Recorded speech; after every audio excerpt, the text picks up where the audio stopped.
महाराष्ट्र भाजपच्या बड्या चेहऱ्यांना लोकसभा निवडणूक लढवावी लागण्याची शक्यता. पंकजा मुंडे, चंद्रकांत पाटील आणि आशिष शेलारांच्या नावाची चर्चा.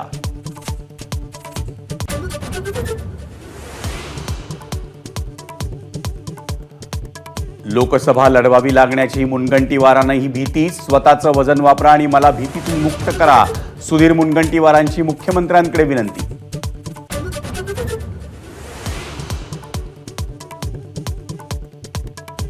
राज्यसभा सदस्य आणि केंद्रीय मंत्री पियुष गोयल मुंबईतून लोकसभा निवडणूक लढवणार.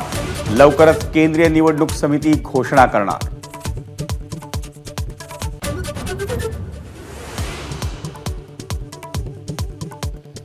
महायुतीत शिंदेंच्या शिवसेनेला आणि अजित पवारांच्या राष्ट्रवादीला कमी जागा मिळण्याची शक्यता.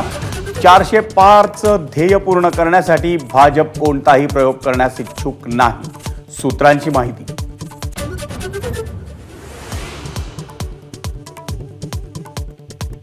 लोकसभा निवडणुकीसाठी काँग्रेसकडून 43 उमेदवारांची घोषणा.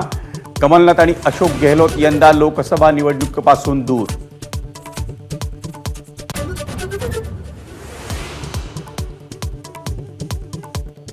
विजय शिवतारेंनी बारामतीत आम्हाला डॅमेज केलं तर कल्याणचा निकाल वेगळा लागेल. अजित पवार गटाचे नेते आनंद परांजपेंचा शिंदे गटाला थेट इशारा.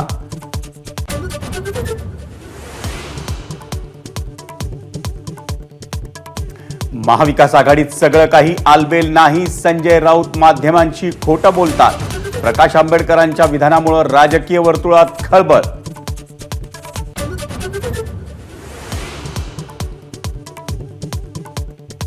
राहुल गांधींची भारत जोडो न्याय यात्रा नंदुरबारमध्ये. आदिवासी बांधवांच्या होळीत राहुल गांधी सहभागी. 17 मार्च रोजी मुंबईतल्या शिवाजी पार्कात यात्रेचा समारोप.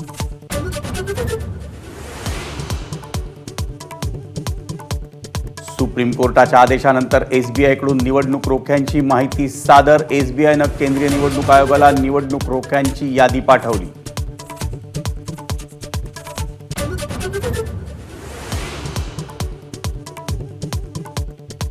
हरियाणामध्ये मोठी राजकीय उलथापालथ. जेजेपी पक्षाशी असलेली युती भाजपनं तोडल्यानंतर नायब सिंह सैनी यांनी घेतली मुख्यमंत्रीपदाची शपथ.